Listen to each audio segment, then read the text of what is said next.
नमस्कार दोस्तों, स्वागत है आप सभी का। Good morning, good morning, good morning. Radhe Radhe भाई। चलिए स्टार्ट करते हैं आज की क्लास, ज़्यादा समय नहीं वेस्ट करेंगे। पहला क्वेश्चन है आपके सामने, ये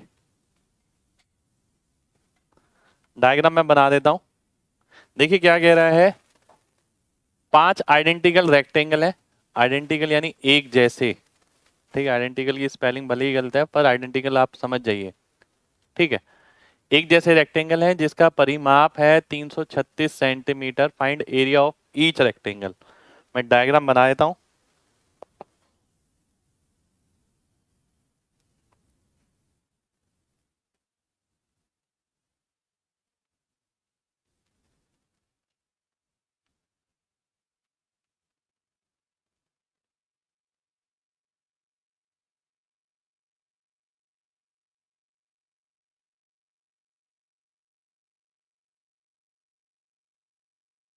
ठीक है, ये डायग्राम आपको दे रखा है, ध्यान से देखिए।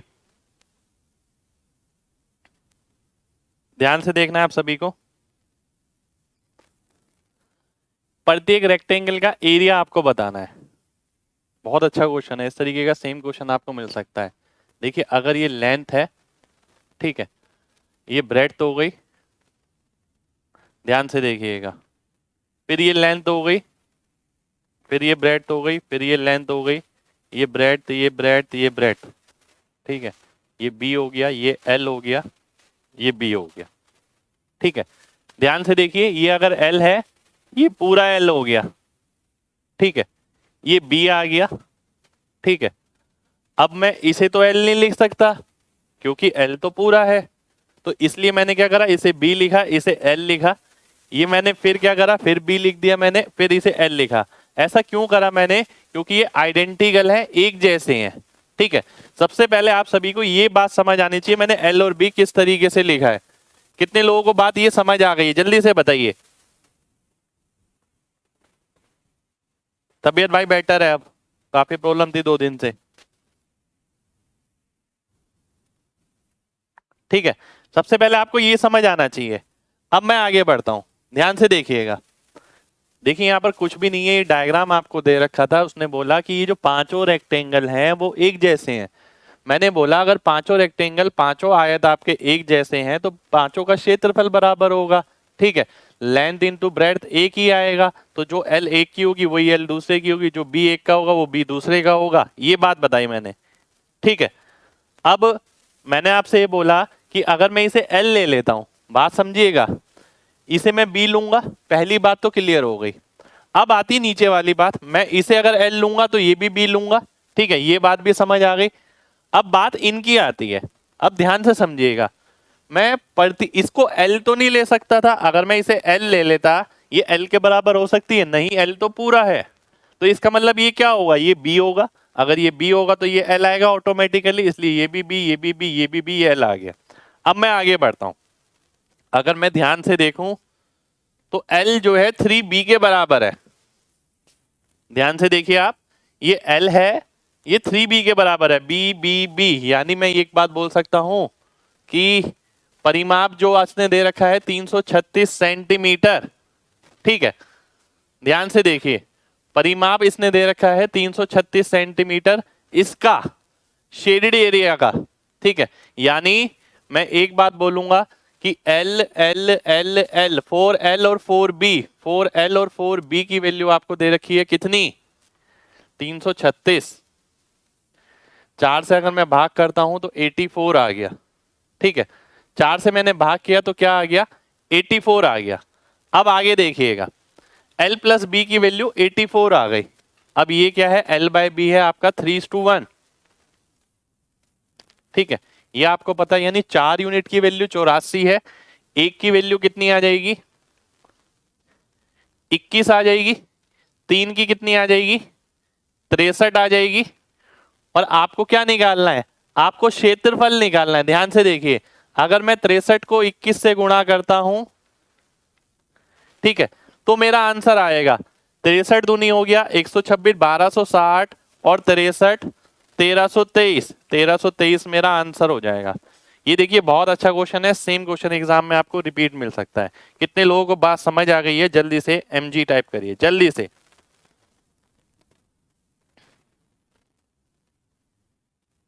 फिर बढ़ेंगे आगे।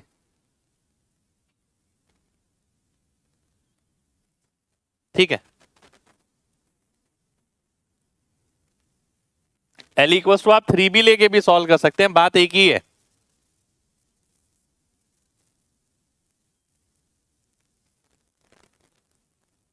बिल्कुल छोटे रेक्टेंगल का एरिया निकालना है। देखिए एक बार दोबारा से समझाता हूं, बहुत ध्यान से समझिए। ठीक है, अगर आप ये सोचेंगे कि यार बहुत अलग सा क्वेश्चन है, ऐसा नहीं किया तो दिक्कत है। आप ये देखिए कुछ सीखने को मिल रहा है, सेम चीज मैं बोल रहा हूँ एग्जाम में रिपीट हो सकती है, तो थोड़ा सा पेशेंस रख के समझिए। मैंने आपको बोला ये डायग्राम था, उसने बोला ये बड़े वाला जो फिगर बना है इसका परिमाप इतना है, आपको प्रत्येक रेक्टेंगल का एरिया बताना है। ठीक है, तो मैंने क्या देखा, मैं देखा ये एल बी, तो मैंने आपको समझा दिया। अब मैंने ये बोला कि भाई इस पूरे का परिमाप यानी 1 बार एल, 2 बार एल, 3 बार एल, 4 बार एल और 4 बार बी। 4 बार एल और 4 बार बी का वैल्यू इतना था, एल प्लस बी का इतना आ गया। ठीक है, दूसरी चीज ऑब्जर्व करने वाली, मैंने आपसे बोला कि भाई ये एल है, ये बी बी बी 3b है। ठीक है, ये दोनों बराबर हैं, इसलिए मैंने एल की वैल्यू 3b के बराबर रख ली। अब ऐसा जरूरी नहीं है कि आप रेशो बना के ही करें, आप ऐसा 3b यहां पर पुट करके भी कर सकते हैं। रेशो बना के सिंपल हो जाता है। मैंने देखा 3:1 होगा, 4 की वैल्यू 84, 1 की 21, 3 की 63, एरिया निकालूंगा आंसर आ जाएगा। ठीक है,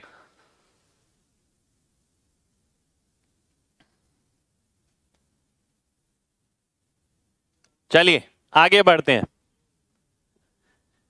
देखिए अगर ये भी है तो ये भी आएगा, ये भी आएगा, ये भी आएगा, है ना।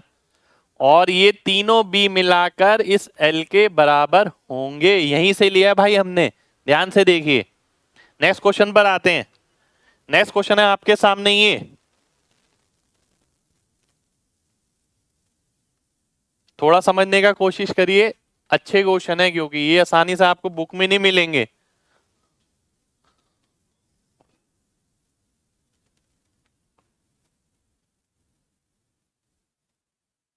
ठीक है, ये आ गया।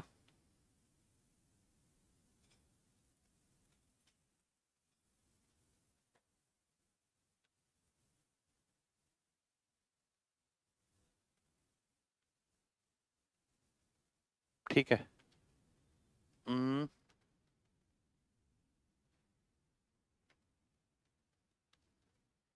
ठीक है, ध्यान से देखिएगा, बहुत ध्यान से देखना है।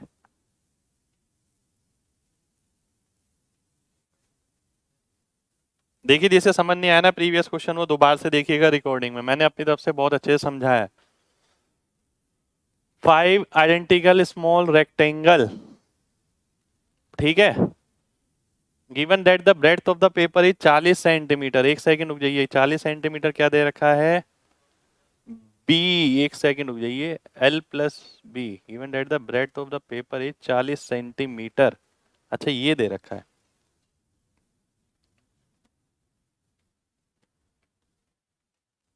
ये 40 दे रखा है। ठीक है, एरिया बताना है हमें। मैं नेक्स्ट पेज पे लेता हूं इसे।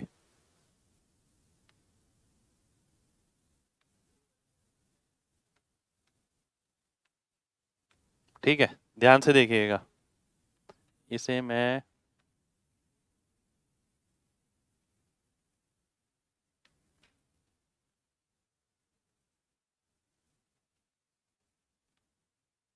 यहां ले लेता हूं। ठीक है, ध्यान से देखिए, बहुत ध्यान से देखना है सभी को। ठीक है, मेरे को और कुछ गिवन नहीं है, ये गिवन है कि आइडेंटिकल, एक सेकंड रुक जाइए, 1 2 3, ये एक और है, 5 है। ठीक है, एक जैसे रेक्टेंगल है, ध्यान से देखिएगा। हाँ बिल्कुल भाई, आइडेंटिकल पे बनेगा, जहां आइडेंटिकल पे नहीं बनेगा वो भी मैं क्लास में कराऊंगा, टेंशन मत लीजिए बिल्कुल। अभी जितने क्वेश्चन करा दूंगा, मैं बार बार बोल रहा हूँ, उससे बाहर पेपर में नहीं आने वाला है। अगर मैं इसे एल ले लेता हूं, बात समझिएगा, इसे बी लेना पड़ेगा, इसे बी लेता हूं तो ये भी बी लेना पड़ेगा, इसे बी लेता हूं तो ये भी बी लेना पड़ेगा, क्योंकि एल तो सेम है। ठीक है, ये आ गया। अब ध्यान से देखिए, ये फिर से एल आ गया, ठीक है, एल आ गया। अब बहुत ध्यान से देखना है सभी को, ठीक। ये बी तो नहीं हो सकता, क्या मैं इसे बी लिख सकता हूं? मैं इसे बी नहीं लिख सकता, ठीक है। मुझे इसे क्या लिखना पड़ेगा? एल लिखना पड़ेगा, ठीक है, क्योंकि बी तो इतना है। अगर मैं इसे एल लिखूंगा तो ये बी आ जाएगा, और ये बी आ गया तो ये भी बी आ जाएगा, ये बी आ गया तो ये भी एल आ गया, ये बी आ गया तो ये भी बी आ गया। पहली बात तो आप सभी को इतना समझ आना चाहिए, उसके बाद मैं बढ़ूंगा आगे। कितने लोगों को ये समझ आ गया, जल्दी से बताइए।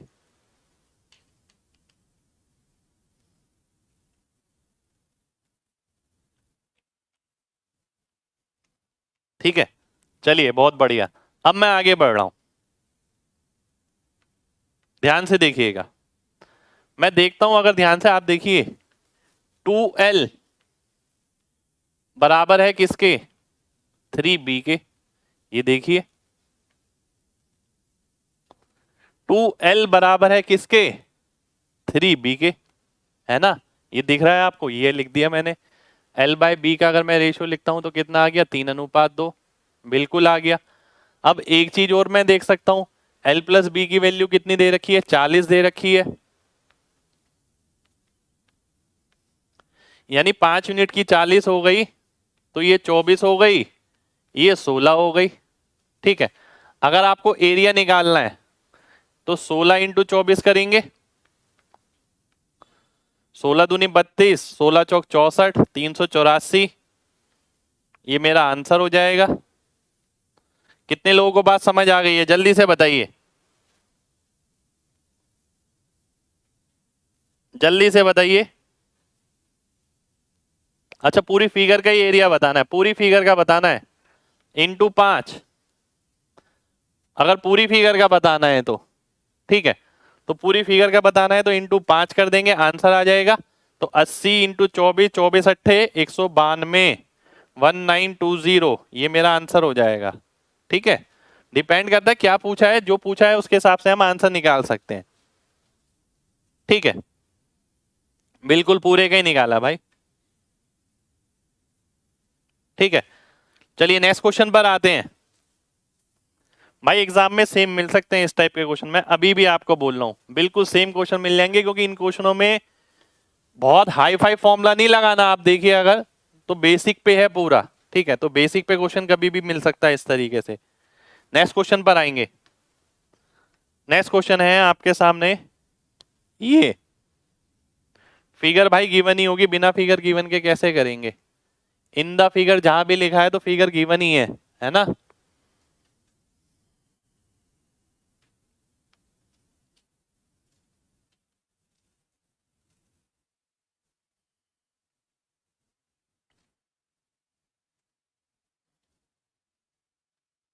ये मैं नेक्स्ट पेज पे लेता हूँ, जाइए।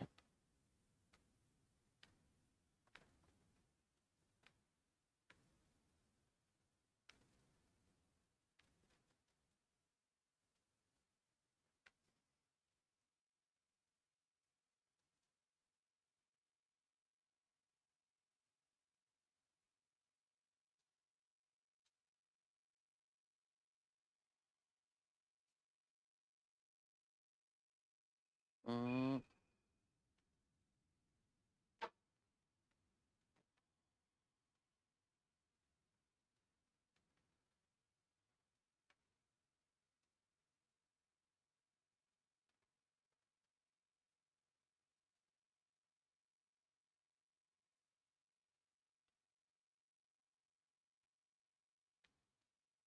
अच्छा क्वेश्चन है, ध्यान से देखना सभी को।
ठीक है, ये क्वेश्चन दे रखा है आपको।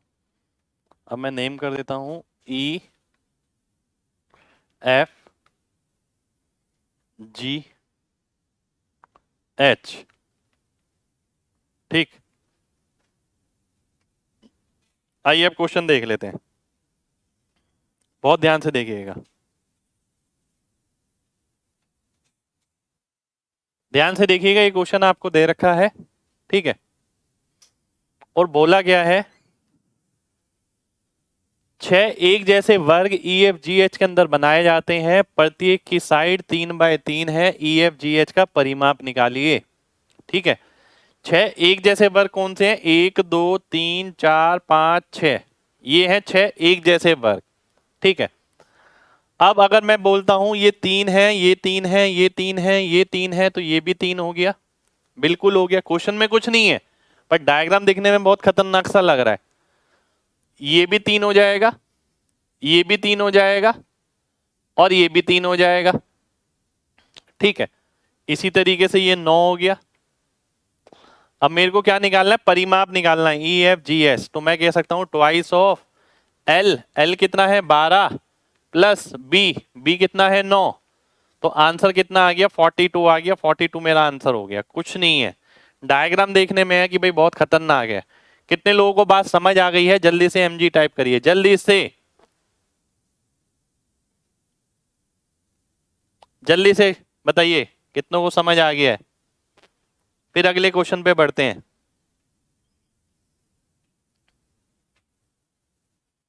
भाई ऊपर देखिए, ये 9 है तो ये भी 9 हो गया। 3 3 6 3 9।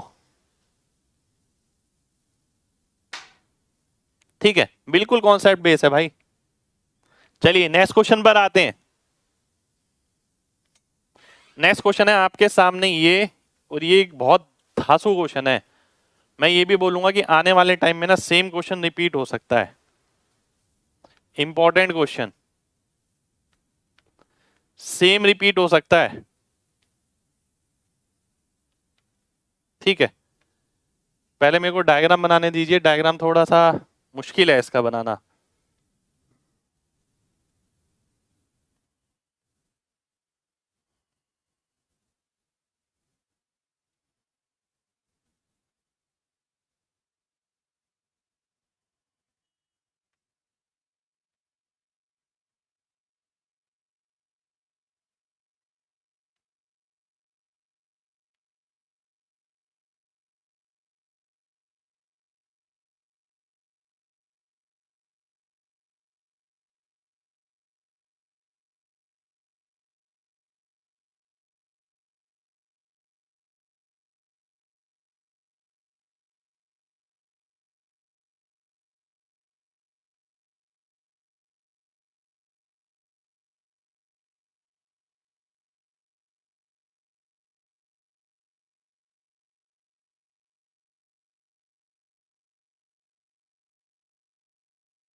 ये है डायग्राम आपके सामने।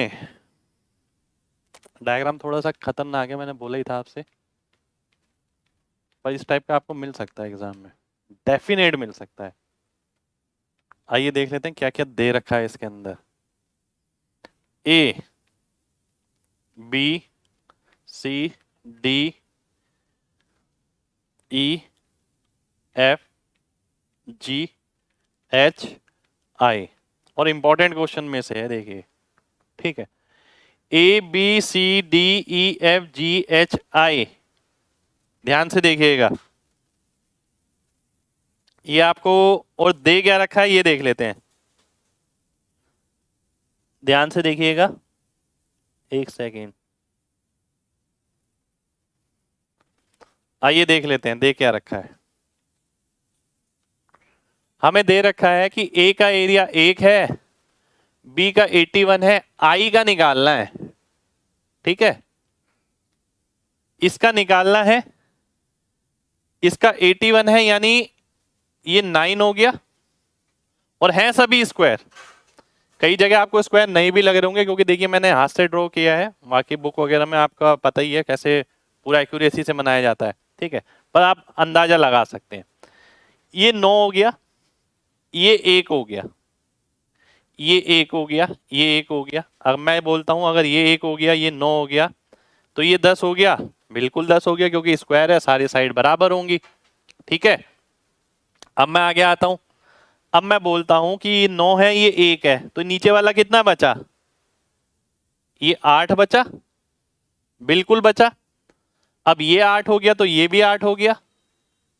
ठीक है, अब इसकी भी तो सारी साइड 8 होंगी, अगर सारी साइड 8 होंगी तो ये भी 8 होगा और ये भी 8 होगा। अगर ये 8 होगा, ये 1 है तो ये 7 आ जाएगा, बिल्कुल आएगा। अब मैं ये बोलूंगा कि भाई अगर ये 7 है, ठीक है, तो ये भी 7 होगा, बिल्कुल होगा, है ना। तो ये 8 है, ये 7 है, टोटल कितना हो गया? ये 15 हो गया। यानी मैं कहूंगा इसकी साइड कितनी है? इसकी साइड 15 है, पर मुझे आई की निकालनी है। क्या आई मेरे पास पूरा है? नहीं, आई का ये वाला पार्ट मेरे पास नहीं है। ठीक है, अब ये वाला पार्ट निकालने के लिए मैं क्या देख सकता हूं? मैं आपसे एक चीज बोलूंगा, पहले अगर क्वेश्चन कर रखा है तो ही ये क्वेश्चन एग्जाम में होगा, अदरवाइज आप नहीं कर सकते। मैं आपसे बोलूंगा ये वाली हाइट देखिए, क्या ये वाली हाइट इस वाली हाइट के बराबर होगी? बिल्कुल होगी, क्यों नहीं होगी? ठीक है, अगर मैं ग्रीन वाली हाइट पे फोकस करूं, जो हाइट ये है वही हाइट ये होगी। ये कितना हो गया? 8 7 15, तो ये कितना आ जाएगा? ये 4 आ जाएगा। तो मैं इसे क्या लिख सकता हूं? मैं इसे लिख दूंगा 4। मैंने लिख दिया ये 4। अगर ये मैंने 4 लिख दिया तो ये भी 4 आ गया, बिल्कुल आएगा। अब अगर इसकी साइड 7 थी, ये 4 था, तो ये 3 आ जाएगा। इसका मतलब आई की साइड कितनी आ गई? आई की साइड आ गई मेरी 18, और 18 अगर इसकी साइड आ गई तो एरिया कितना आएगा? 18 का स्क्वायर यानी 324। ये मेरा आंसर हो जाएगा। पहले से अगर कुछ देख रखा है, कर रखा है, तो पेपर में होगा, अदरवाइज पेपर में नहीं होगा। कितने लोगों को बात समझ आ गई है? जल्दी से एमजी टाइप करिए, जल्दी से, फिर बढ़ेंगे आगे।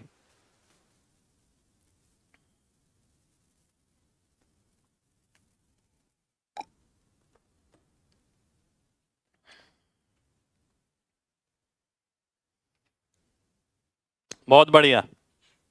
ठीक है, अब देखिए एग्जामिनर ने क्या किया।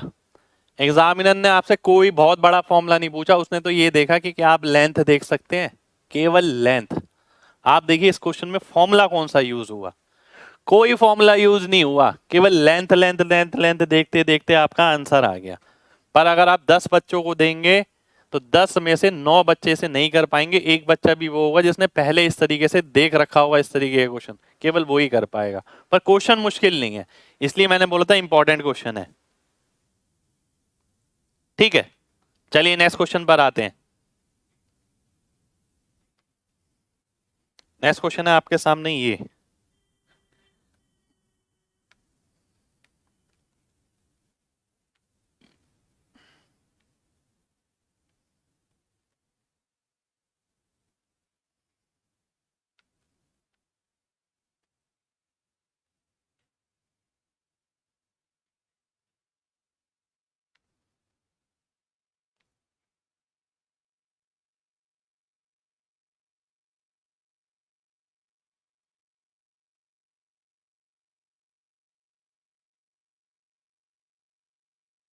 देखिए इस पैटर्न पे कभी क्वेश्चन तो नहीं आया, पर मैं चाहता हूं आपको पता हो ये। ठीक है, इसलिए मैं क्लास में करा रहा हूँ, एक फॉर्मूला है, फॉर्मूले पे बेस है।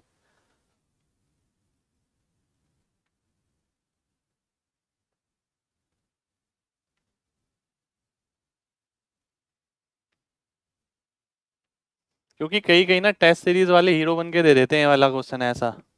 ठीक है, मैं चाहता हूँ टेस्ट सीरीज तक के क्वेश्चन ना रुके आपके, इसलिए कर लो, कोई दिक्कत नहीं है। ठीक है। एरिया ऑफ शेडेड सर्कल, एक जैसे सर्कल दे रखे हैं आपको। और क्या दे रखा है, ए। एग्जाम का तो मैं नहीं कह सकता इस टाइप का क्वेश्चन आपको मिले ना मिले, पर टेस्ट सीरीज वाले दे देते हैं, हमें पता है, तो दिक्कत होगी आपको फिर। ये 6, ये 6, ये 3, ये 3। ठीक है, देखिए ध्यान से देखिए, फिक्स पैटर्न का ये क्वेश्चन है। ठीक है, एक डायरेक्ट फॉर्मूला आपका बनता है इसमें, R equals to A B upon A plus B. A and B are radius, ठीक है, त्रिज्या है ये और ये। ठीक है, आर की ये एक जैसे सर्कल बनेंगे, आर की अगर मैं वैल्यू बनाता हूं तो 3 × 6/3 + 6 यानी 2 आ गया। ठीक है, 18/2, 18/9 यानी 2 आ गया। पाई आर स्क्वायर निकालेंगे तो 4 पाई आ गया, 4 पाई को 2 से गुणा करेंगे, 8 पाई मेरा आंसर हो जाएगा, ये शेडेड एरिया होगा। ठीक है, ये याद करने वाली प्रॉपर्टी है, देखिए टेस्ट सीरीज वगैरह में मिल सकती है, इसलिए मैंने क्लास में करा दी है। ठीक है, टेस्ट सीरीज में जरूर मिल सकती है, देखिए इसलिए मैंने कराई है। ठीक है, बाकी पेपर में शायद ना भी मिले, पर ऐसा ना हो कि आप लोगों को लगे यार ये हमने नहीं किया, तो टेस्ट सीरीज के हिसाब से भी चल ही रहे हैं हम, ऐसा नहीं है कि अभी तक हम टेस्ट सीरीज के हिसाब से नहीं चल रहे थे। टेस्ट सीरीज बाजार में जो भी मटेरियल अवेलेबल होता है उसके हिसाब से चल रहे हैं। ठीक है, ज्यादा ही चल रहे हैं, बल्कि पीछे नहीं चल रहे। नेक्स्ट क्वेश्चन पर आएंगे। नेक्स्ट क्वेश्चन है आपके सामने ये, हाँ ये बहुत बढ़िया क्वेश्चन है।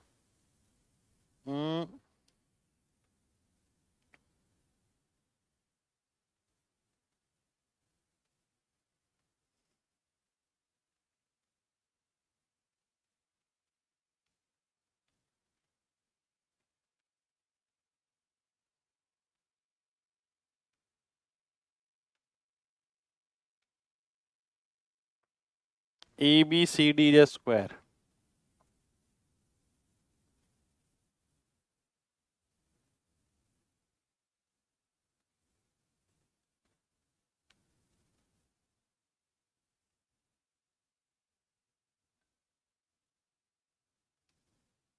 ठीक है, मान लेते हैं ABCD एक स्क्वायर है, और क्या दे रहा है,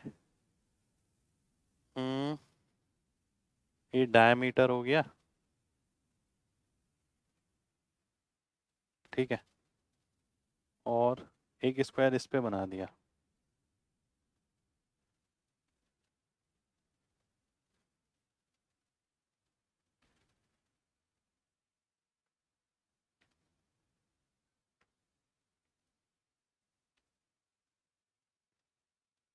ठीक है, एक स्क्वायर इस पे बनाया है, नेमिंग कर देता हूं मैं AB। ये अच्छा क्वेश्चन है भाई, ये क्वेश्चन आपको मिल सकता है सेम एग्जाम में, शायद एग्जाम का ही क्वेश्चन है किसी। PQ, ठीक है, EFGH, ये है आपका शेडेड एरिया, और ये है सेंटर O। ठीक है, ये सेंटर है आपका O। और क्या है, MN, एक सेकंड हो जाइए।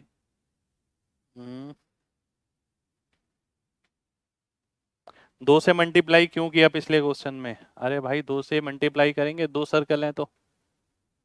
ठीक है, ABCD² एक वर्ग है जो किसी वृत्त के अंदर है, PQ व्यास है, AB के पैरेलल है, EFGH एक वर्ग है जो सेमी सर्कल के अंदर है जिसका व्यास PQ है, रेडियस ऑफ सर्कल 5 सेंटीमीटर है, शेडेड एरिया बताना है जो दोनों में कॉमन है।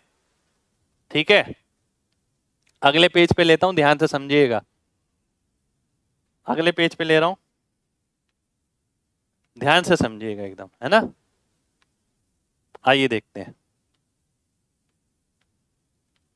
सबसे पहले आप सभी लोगों से मैं ये कहूंगा, एक चीज मैंने आपको पढ़ाई है कि एक वर्ग अगर अर्धवृत्त में है और एक वर्ग अगर वृत्त में है तो उनके एरिया का रेशो क्या होता है? बात समझे? मैंने आपसे पूछा कि एक वर्ग स्क्वायर इस सर्कल में है और उसी के सेमी सर्कल में है, तो एक प्रॉपर्टी बताई थी मैंने, एरिया का रेशो बताया था। मैंने बोला था ये एरिया अगर 2 यूनिट होगा तो ये 5 यूनिट होगा। ठीक है, ये हमने बढ़ा था, अगर आपको ध्यान हो, बिल्कुल भाई 2 5 वाला वही है। ठीक है, यहां पर भी सेम चीज लगेगी।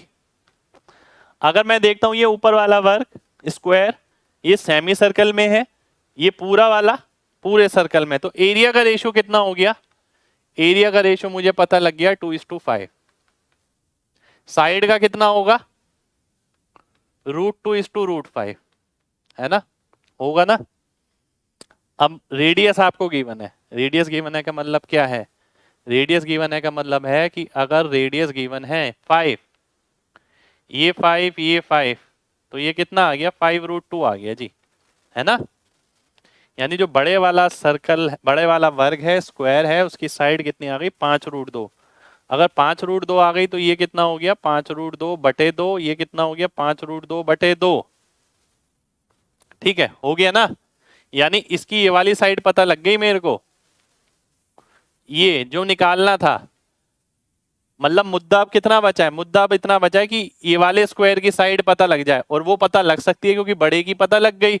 यानी मैं ये बोल सकता हूं कि अगर √5 यूनिट की वैल्यू कितनी है? 5√2। ठीक है, तो √2 की कितनी आएगी? ये मैं निकाल सकता हूं। तो कितना आ गया? ये 10/√5 यानी 2√5। यानी मैं एक बात बोल सकता हूं कि ये वाली जो साइड है ये कितनी आ जाएगी? 2√5। अगर मैं इसका एरिया निकालता हूं तो एरिया कितना आ गया? 2√5 इंटू 5√2/2। अब 2 से 2 कटा तो 5√10 मेरा आंसर हो गया। ठीक है, कितने लोगों को बात समझ आ गई है? जल्दी से mg टाइप करें, फिर बढ़ेंगे आगे, है ना? जल्दी से बताइए।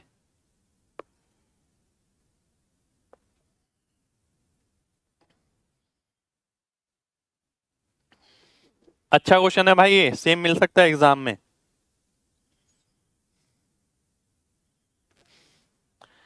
देखिए, एरिया का रेशियो अगर 2:5 होता है तो साइड का रेशियो √2√5 होगा, क्योंकि स्क्वायर की बात हो रही है। ठीक है भाई, कम से कम 4 5 क्लास मान लो, कम से कम अभी हैं। ठीक है, √2√5 हो गया, √5 की वैल्यू आ गई 5√2। वो कैसे आई? क्योंकि बड़े स्क्वायर की साइड कितनी आई? 5√2। वो किससे आई? पाइथागोरस से, कि ये 5 है ये 5 है तो 5√2। ठीक है, तो मैं ये बोल सकता हूं कि √5 की वैल्यू 5√2 है, तो √2 की कितनी होगी? 2√5। तो ये 2√5 आ गया, 5√2/2। सॉल्व किया, आंसर आ गया। ठीक है, बीच वाला स्क्वायर कैसे हो जाएगा भाई? बीच वाला स्क्वायर नहीं है, ये स्क्वायर ये वाला है पूरा। मैंने बताया ना, यहाँ पर एक सर्कल के अंदर है, एक सेमी सर्कल के अंदर है। जब ये ओवरलैप होते हैं तो कुछ रीजन कॉमन आ गया, ये इसका एरिया आपने निकाला है। समझे? नेक्स्ट क्वेश्चन पर आते हैं।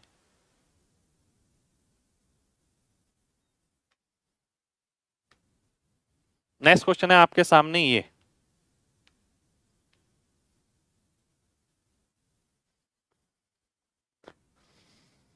ABCD एक वर्ग है।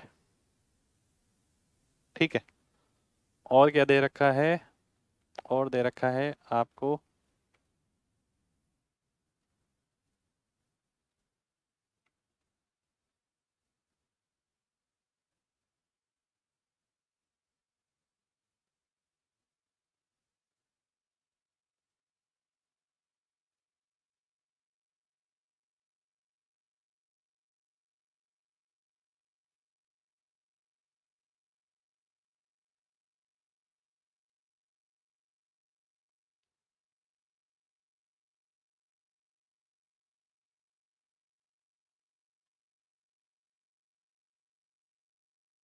ठीक है, नेमिंग मैं कर देता हूं।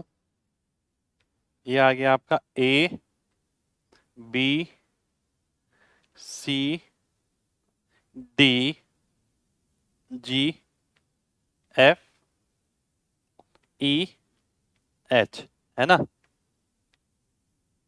और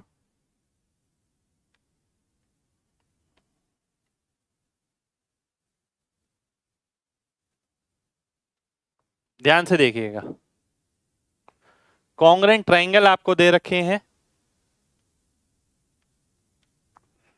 ए बी सी डी एक स्क्वायर है जिसकी साइड लेंथ 17 है, मैं 17 ले लेता हूं। अरे और कुछ भी गिवन है, रुक जाइए।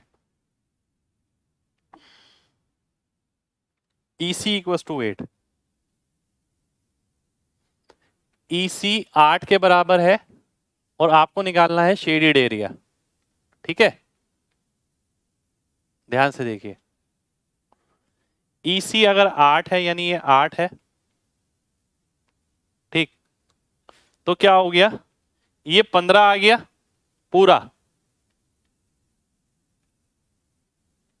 ठीक है। यानी चार एक जैसे ट्रायंगल है, ध्यान से देखिएगा कौन से वाला, ये वाले ट्रायंगल है, 8 15 और 17, है ना। अब मैं आपसे कहूंगा ध्यान से ऑब्जर्व करिए बस, ये अगर 15 है, क्या ये 15 हो सकता है? आप कहेंगे नहीं सर छोटा होगा, मैं कहूंगा छोटा कितना संभव है, आप कहेंगे 8, मैं कहूंगा बिल्कुल सही, ये 8 आ गया तो ये 7 आ गया। अब अगर ये 7 आ गया तो शेडेड एरिया कितना आ गया, 7 का स्क्वायर यानी 49, 49 मेरा आंसर हो गया, ठीक है। कितने लोगों को बात समझ आ गई है, जल्दी से बताइए, जल्दी से, फिर बढ़ेंगे आगे।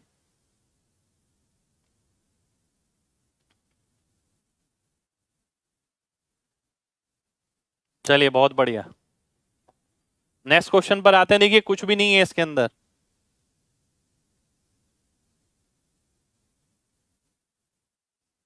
नेक्स्ट क्वेश्चन है आपके सामने, ये ये क्वेश्चन है थोड़ा सा बड़ा, डायग्राम और भी बड़ा है, इसलिए डायग्राम बनाऊंगा मैं नेक्स्ट पेज पे। इस तरीके का डायग्राम हो सकता है आपने पहली बार देखा हो पर एग्जाम में मिल सकता है, इसलिए क्वेश्चन क्लास में लिया गया है।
ये एच है और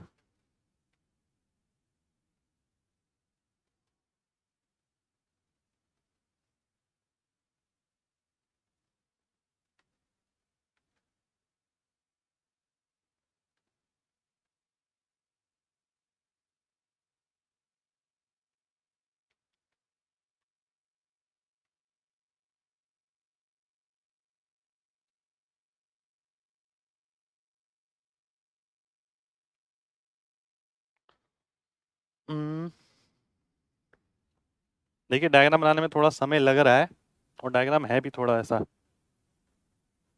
पर हाँ ये है कि इस तरीके का क्वेश्चन आपको कॉन्फिडेंस बहुत देगा।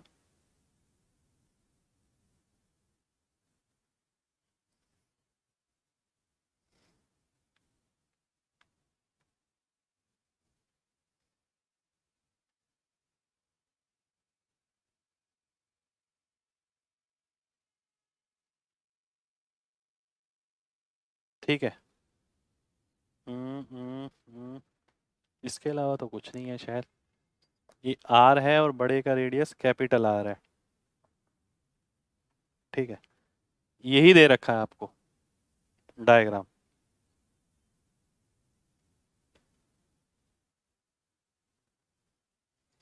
ये डायग्राम दे रखा है आपको, ध्यान से देखिएगा। मैं क्वेश्चन पढ़ लेता हूं पहले एक बार, ठीक है।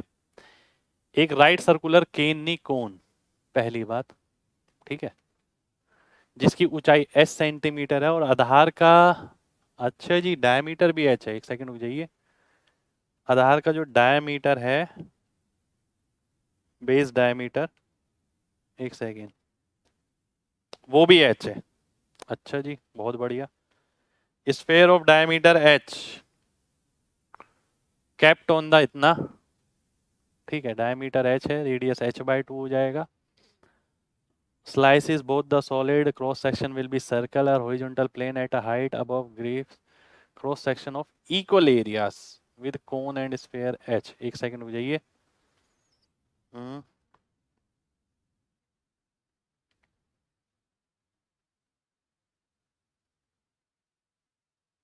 gives cross sections of equal areas, ठीक है।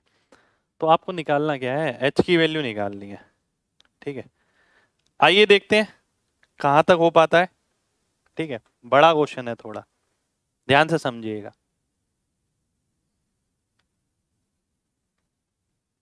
ये है आपके सामने, है ना। वो ये बोलता है एक कोन था मेरे पास और एक गेंद थी मेरे पास, ठीक है। ध्यान से देखिए, मैं इधर हो जाता हूं, आपके सामने डायग्राम ये रहा। एक कोन था मेरे पास रखा हुआ, एक गेंद रखी हुई थी।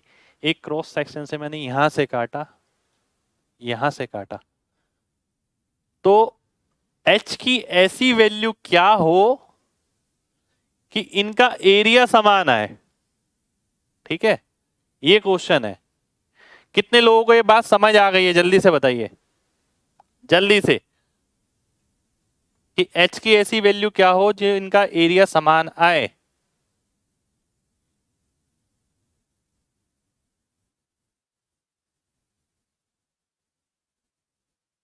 ठीक है, चलिए, बहुत बढ़िया।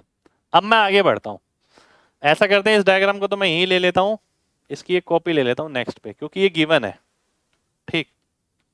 बहुत ध्यान से समझिएगा सभी लोग।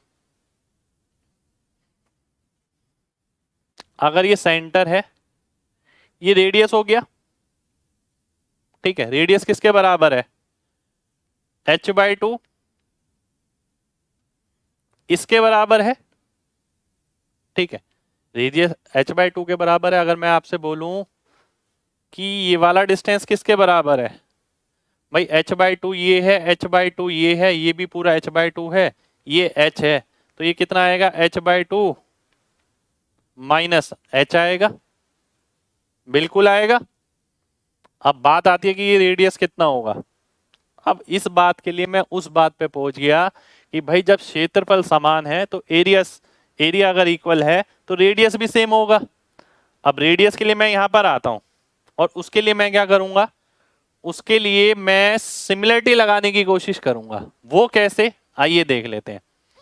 मैं अगर इसे 2D में बनाता हूं, ध्यान से देखिएगा, ये यहां नहीं, मैं इसे एक और पेज ले लेते हैं, कोई दिक्कत नहीं है। अगर ये कोण है, ठीक है, ये हाइट है कितनी, h, ये h/2 है, ये भी h/2 है। अब आप कहेंगे सर ये क्यों, मैं कहूंगा भाई उसने क्वेश्चन में दिया गया है, ये व्यास है, ये डायमीटर है, जो डायमीटर है वो उसकी हाइट के बराबर है, ठीक है। तो हाइट कितनी है, h है, तो डायमीटर भी h के बराबर होगा, h/2 इधर, h/2 इधर, ठीक है। अब मैं आगे आता हूं, यहां से एक लाइन मिल गई मेरे को, ये r है, ये क्या था, h था, ये क्या था, h-h, ठीक है। अब मैं आपसे एक सिंपल सी बात बोलूंगा, भाई सिमिलरिटी आप लोगों ने लगातार मेरे साथ पढ़ी है ना, ध्यान से देखिएगा। इसका आधा ये है ना, तो r की वैल्यू कितनी होगी, h-h/2। कितने लोग इस बात से सेटिस्फाई हैं, जल्दी से बताइए पहले, कितने लोग इस बात से सेटिस्फाई हैं कि r की वैल्यू ये होगी h-h/2, जल्दी से बताइए, क्योंकि इसके बाद क्वेश्चन खत्म है।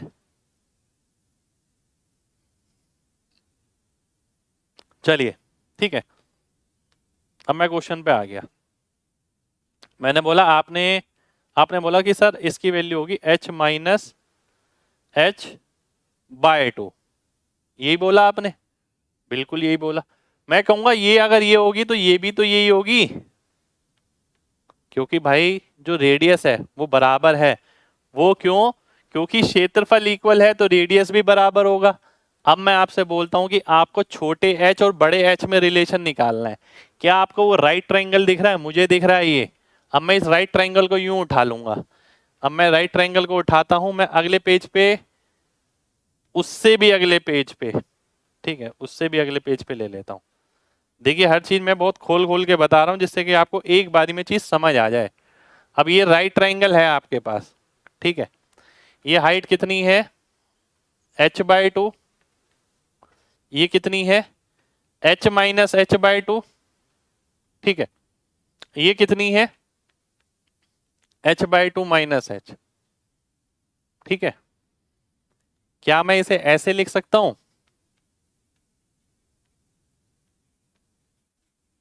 बिल्कुल लिख सकता हूं। क्या मेरे को ये बनाऊं या मैं ये बनाऊं, बात एक नहीं है।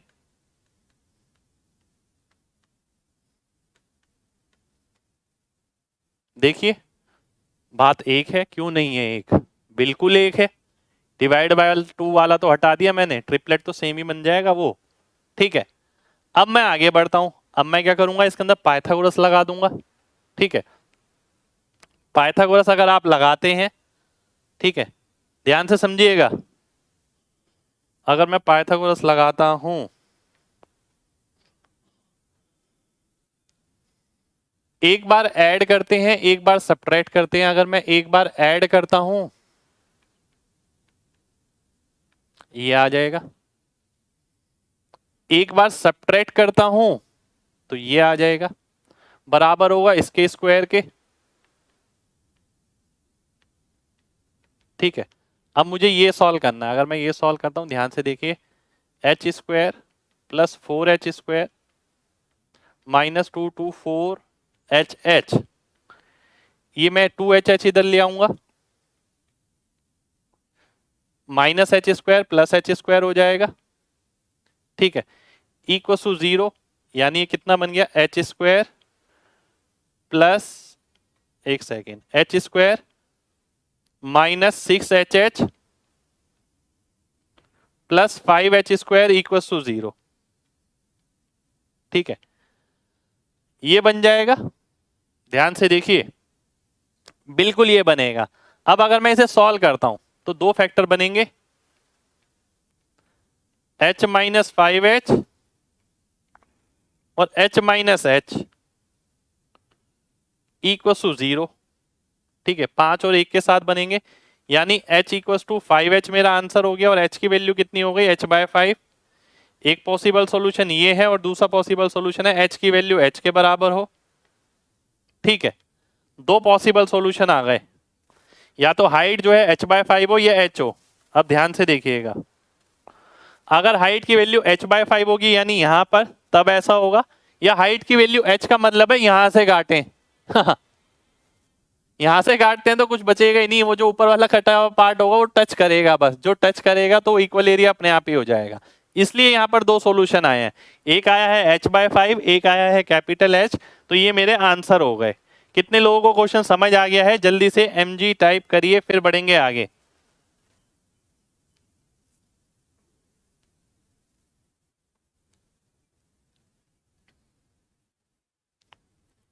चलिए, बहुत बढ़िया, बहुत बढ़िया, ठीक है।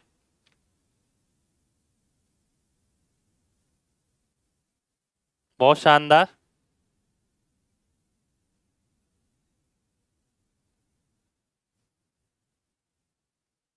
ऑप्शन में भाई एक ही रहेगा, h इक्वल टू h नहीं रहेगा, ठीक है, h/5 आंसर आएगा, ठीक है। देखिए मेरा काम है आपको को चीजें दिखाना। मैंने आपको एक क्वेश्चन दिखा दिया, ठीक है। अब आप इधर उधर देखेंगे तो आपको नहीं लगेगा कि ऐसा क्वेश्चन आपने नहीं किया था, पर ऐसा क्वेश्चन एग्जाम में भी मिल सकता है। क्योंकि आप अगर देखें, जिसने पहले किया है उसके लिए क्वेश्चन इतना मुश्किल नहीं है, हालांकि थोड़ा टाइम टेकिंग जरूर हो जाएगा। अब जिसको रैंक लानी है भाई, रैंक लाने वाले बच्चे भी हमारे बैच में है, ठीक है, तो मैं तो उनके हिसाब से भी चलूंगा, मुझे सबके हिसाब से चलना है। कई बच्चे ये सोचते नहीं यार एक दो क्वेश्चन छोड़ दें हम, तो देखिए वो आपकी मर्जी है, मैं उसके लिए नहीं कहूंगा, ठीक है। पर मेरा काम ये है कि मैं आपको एक एक चीज ऐसे कराऊं जिससे आपकी रैंक तक भी आ सके, बढ़िया रैंक एकदम, ठीक है। चलिए नेक्स्ट क्वेश्चन पर आते हैं, ठीक है। अब नेक्स्ट क्वेश्चन से पहले ना, अब आगे के क्वेश्चन करने हैं हमें पॉलीगन पे, ठीक है। पॉलीगन, पॉलीगन यानी बहुभुज,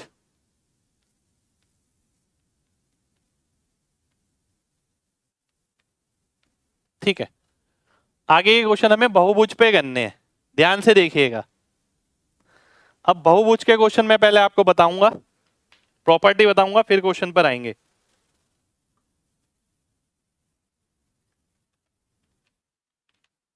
ठीक है, बहुत ध्यान से समझना है।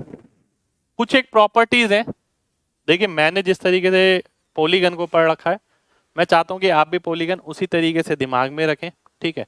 लिमिटेड प्रॉपर्टीज है जो मैंने दिमाग में रखी है, ठीक है। ऐसा नहीं है कि मेरे को सारी प्रॉपर्टीज पता है, पर हाँ वो लिमिटेड से मैं जुगाड़ पानी लगा के आंसर निकाल लेता हूँ, कई बार ऑप्शन से, कई बार बिना ऑप्शन के, ठीक है।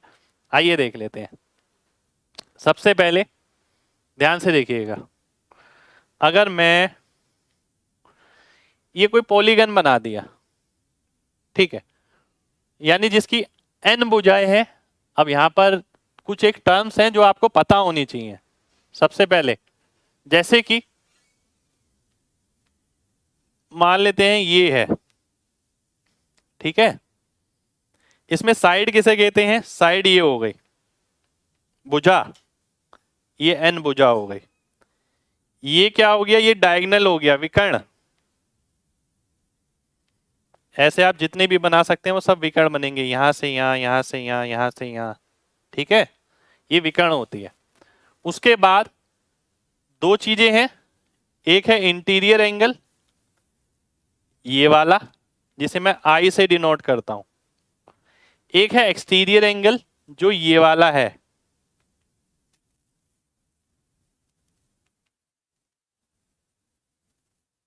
ये जिसे मैंने ग्रीन कलर से डिनोट किया है, ठीक है। ये आंतरिक कोण, ये बाह्य कोण, ठीक है। एक इंटीरियर है, एक एक्सटीरियर है, ऐसा मैं सब जगह बना सकता हूं। ये इंटीरियर हो जाएगा, इसी तरीके से ये एक्सटीरियर हो जाएगा, ये पूरा इंटीरियर हो जाएगा, ये एक्सटीरियर हो जाएगा, ठीक है। ये एक्सटीरियर हो गया, इधर बनाता हूं ये एक्सटीरियर हो गया, इधर बनाता हूं ये एक्सटीरियर हो गया, इधर बनाता हूं ये एक्सटीरियर हो गया, ठीक है। ये आ गया मेरे पास। अब दो तरीके की चीज आती है, ठीक है। अब दो तरीके की चीज आती है, पहले मैंने आपको बता दिया बेसिक है क्या, उसके बाद मैं बढ़ता हूं आगे। दो तरीके के पॉलीगन होते हैं, एक होते हैं कॉन्वेक्स, एक होते हैं कॉनकेव। कॉनकेव आपके कोर्स में नहीं आते हैं, ना के बराबर है, ठीक है। उसके अंदर डायगोनल बाहर की तरफ बनता है, विकर्ण जो बनते हैं वो बाहर की तरफ बनते हैं, ठीक है। वो हम नहीं लेके चलेंगे, पर मैंने आपको बताया है। दूसरी चीज आती है जो इंपॉर्टेंट है, वो है रेगुलर और इरेगुलर, ठीक है। ये वर्ड आप अक्सर सुनते हैं, ये वर्ड आप अक्सर सुनते हैं, रेगुलर और इरेगुलर। रेगुलर पिरामिड, ठीक है, रेगुलर हेक्सागोनल पिरामिड, ठीक है। इरेगुलर, रेगुलर का मतलब होता है साइड सेम है, एंगल सेम है। इरेगुलर का मतलब क्या होता है, इरेगुलर का मतलब है साइड सेम नहीं है, एंगल सेम नहीं है। पहली चीज आपको ये पता होनी बहुत जरूरी है, ठीक है। यानी जब हम आगे चल रहे हैं तो सब चीजों को अच्छे से लेके चलेंगे, ऐसा नहीं है कि क्वेश्चन में लिखा है हमने उसको इग्नोर ही कर दिया, ठीक है। आपको पूरा मतलब पता होना चाहिए कि रेगुलर और इरेगुलर का मतलब क्या होता है।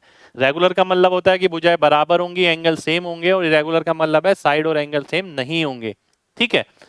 क्वेश्चन बेसिकली रेगुलर से आता है, इरेगुलर से नहीं आता। पर पिरामिड में एक आध क्वेश्चन हमने इरेगुलर पे भी किया है, मैंने छेड़ा है, ठीक है। यहां पर भी मैं एक आध क्वेश्चन इरेगुलर पे छेड़ने की कोशिश करूंगा, ठीक है। अब आगे आते हैं, अब दो फॉर्मूले बहुत जरूरी हैं जो आपको ध्यान रखने हैं, ठीक है। सबसे पहले मैं आपसे एक बात बोलूंगा, जैसे कि पहला फॉर्मूला ये, एक्सटीरियर एंगल का सम, बाहर वाले का सम 360 होगा हमेशा, ठीक है, 360 होगा। इंटीरियर का सम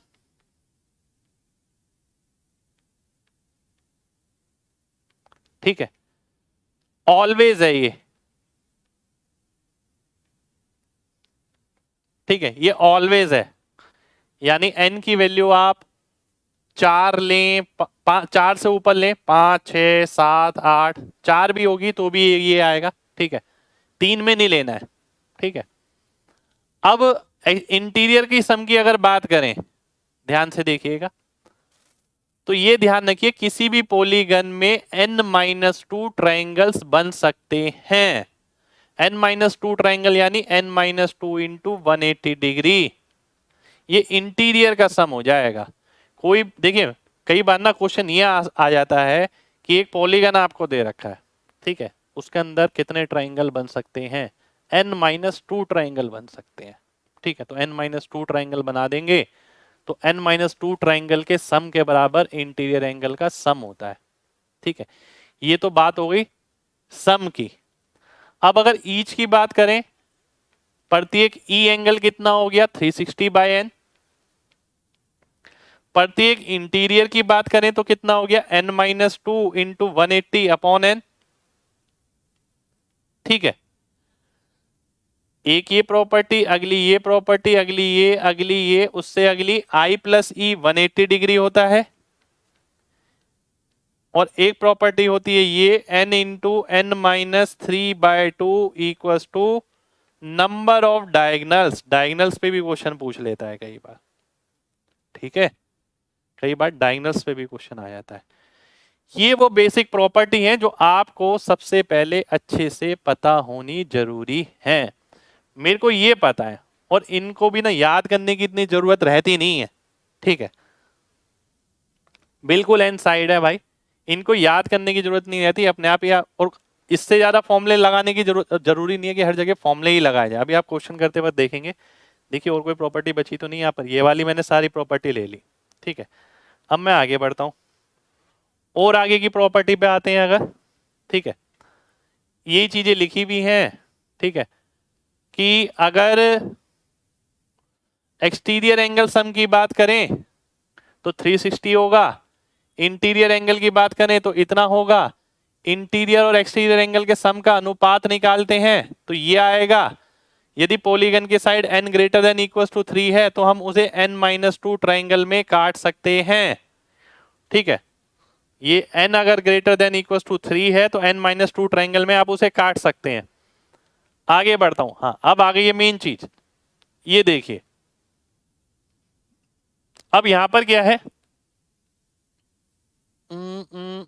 ये क्या है, SI मतलब सम ऑफ इंटीरियर, E मतलब प्रत्येक एक्सटीरियर, SE मतलब एक्सटीरियर का सम, I का मतलब प्रत्येक इंटीरियर, ठीक है।